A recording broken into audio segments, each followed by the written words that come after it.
we got Sukuna's ultimate technique unleashed, a tragic death, and a major return, and more in this insane Jujutsu Kaisen chapter where things actually seem to be wrapping up. So make sure to stay tuned for this one. Chill the Sorcerer Within and smash that like button if you enjoy Jujutsu Kaisen videos like this one on the channel and want to keep them coming. Make this the video you joined the special grade fan by subscribing and hitting that notification bell so you don't miss future Jujutsu Kaisen videos and updates. And now without further ado, let's jump into it, spoilers and all. So last chapter ended up with Yuji seemingly barely surviving until the end of Sukuna's slashes, and just when he thought he hung in there until the end, bam, Sukuna was preparing to unleash a move which you know is going to be crazy with a name like Divine Flame. This chapter, aka Inhuman Makyo Shinjuku Showdown Part 31, yes 31, if you can believe it, starts with a flashback during Yuji's preparation. We've been getting quality bro Choso time, and we'll see why during this chapter. Anyways, Choso says, "You know the convergence trick."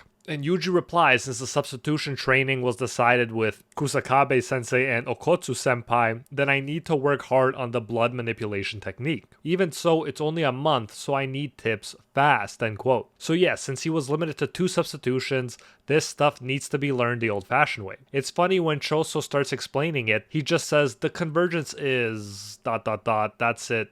that's right ... Yuji replies, are you serious, man? Clearly, Choso isn't the best at explaining stuff, and I get it. Just because you can do something naturally doesn't mean you'd be naturally good at teaching it to someone else. Kamo is better at explaining it to Choso's little bro, saying it could be similar to the sensation when you immerse yourself in hot water and the heat gradually spreads. You have to imagine the blood vessels extending and creating the silhouette of the body like heat. This is mainly the basis of the blood manipulation technique, to which Yuji hilariously replies, like when you pee. And Kamo is like, well, okay, that'll do too. And yes, I know exactly what Yuji means. I love when the specifics are explained to us like this, and Kamo goes on to add, convergence is a technique that compresses blood, so it's a good idea to develop the sensation of holding large objects in your hand by rolling up sponges and paper in one go. Aluminum cans and clay are also good options. And these training parts are cool parts in these shonen series. It gives me Naruto learning to do the Rasengan vibes, and I love it.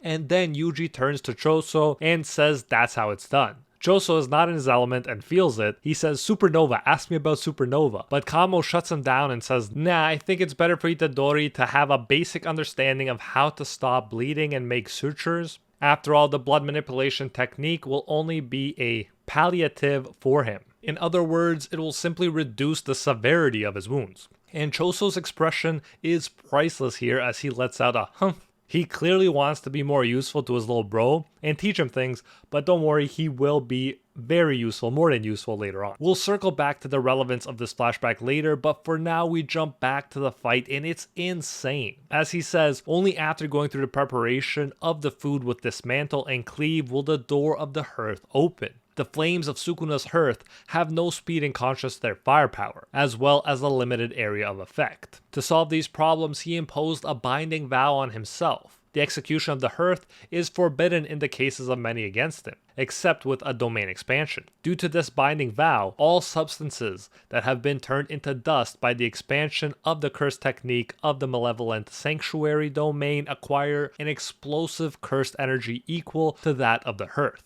So don't worry, we'll break it down even more pretty soon. And Sukuna has temporarily changed the specifications of the barrier, limiting the entry and exit of living beings, keeping the area of effect of the malevolent sanctuary hermetically sealed without reducing its output of cursed energy. In other words, our side is in a lot of trouble. It's further explained as we see it happening that the dust that has been transformed into a thermobaric explosive cloud spreads to all corners of the domain. Due to the heat of the hearth, a high temperature shock wave with an instantaneous and explosive transition combined with decompression and super comprehension leads to the death of living things within the domain. After all we've seen, this still has to be one of the most insane techniques of all. You gotta love Jujutsu Kaisen for the uniqueness of the fighting system. We're told this is the final secret technique of Sukuna, who annihilated Mahoraga with one blow in Shibuya. And there's that key word, quote unquote, final. So I know it's hard to believe after 31 parts, but this could mean the end of this epic battle is actually near. And if you were one of those guys wondering why didn't he use it against Gojo if it's so strong, well, the mangaka is nice enough to clarify that rather quickly in the fight against Gojo.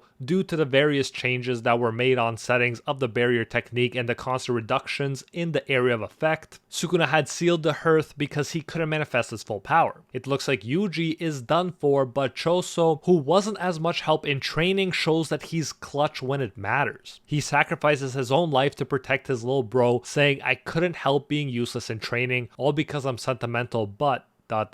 Then we see the two brothers talking, and Choso comments on how fast Yuji was able to learn reverse curse technique, like really fast. Yuji plays it off by saying Sukuna used the reverse curse technique on his body, so it's not his fault he's so quick to pick it up. Body memory makes him a quick learner. However, Choso says don't worry, the youngest eventually surpasses the eldest. Yuji then says even so, it doesn't mean the eldest should abandon the youngest, does it? He says he won't leave Yuji alone again. We see how Choso was a good brother, as we all know. He thanks Yuji for being his little brother, and the protective barrier he sacrificed his life to create begins to dissolve, revealing a very much alive Yuji inside. Yuji also says thank you to his big bro. And yeah, you gotta love how Choso was there for his little brother right until the very end. Hard to see him go after he's grown on us over the years, but there's probably no more fitting way for his character arc to end. He always thought of his brothers, and his last moments were no different. And now that I think about it, I gotta say, there have been a lot of deaths in Jujutsu Kaisen, like no one's safe at this point. And so Yuji understandably wonders where everybody else is. Were they caught in Sukuna's explosion? The narrator also lets us know that Yuji had convinced himself that he was a cog in the wheel, a part that would play its part no matter what.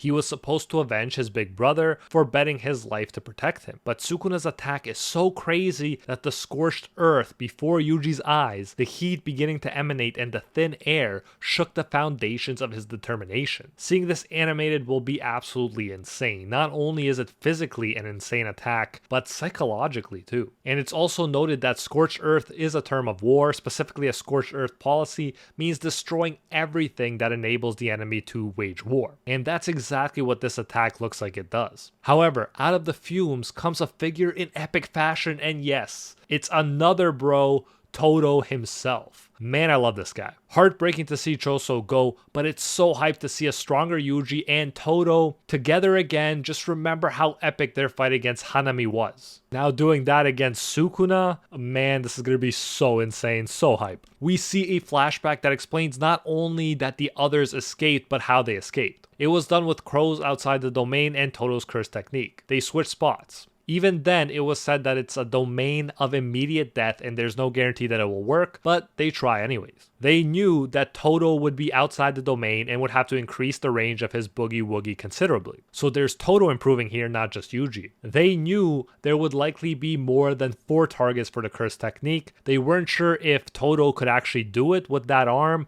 but Todo said he could still feel it, the beats of the boogie woogie. He tells them though not to let Yuji know because of resonance. And this is pretty straightforward stuff. Since Sukuna and Yuji were one, their connection is strong and deep. So there's the possibility that Itadori unconsciously could leak the plan to Sukuna. We've definitely seen stuff like this in different series, but I like it in the sense that it served as an excuse for us to not know what's happening until later too, like Yuji. For a moment there, it was a crazy cliffhanger where you're like, yeah, what happened to everybody? Nevertheless, it's said that even Todo himself was unaware of the safety of his allies, and that Itadori and Choso were in the center of the domain and could not be captured / saved by him. There was now no time to explain all this to Yuji, so he just says, I'm sorry brother, but maybe it's okay because now after domain expansion, Sukuna is in a state where it's difficult to use his curse technique. So they just have to believe, and the likely final phase of the fight begins as Yuji and Todo once again rush into battle. Mad props to Yuji, he really stepped up and continues stepping up as the protagonist of Jujutsu Kaisen. I think he filled the vacuum that Gojo left behind better than anybody expected he would, and man, what a villain Sukuna turned out to be. Definitely one of the greatest if you ask me. I mean, the fight against him just took so much time and they're still not done. We're told the path to victory is connected by your brothers, and we're told there will be a chapter next week, thankfully, because this was sad and awesome at the same time, and now I'm hyped to see what happens after this cliffhanger. Revenge is always fun to watch, and so I want to see Yuji channel channel his anger to really avenge Choso. At one point way back when, I thought they might pull a Naruto and make the demon within, Sukuna in this case,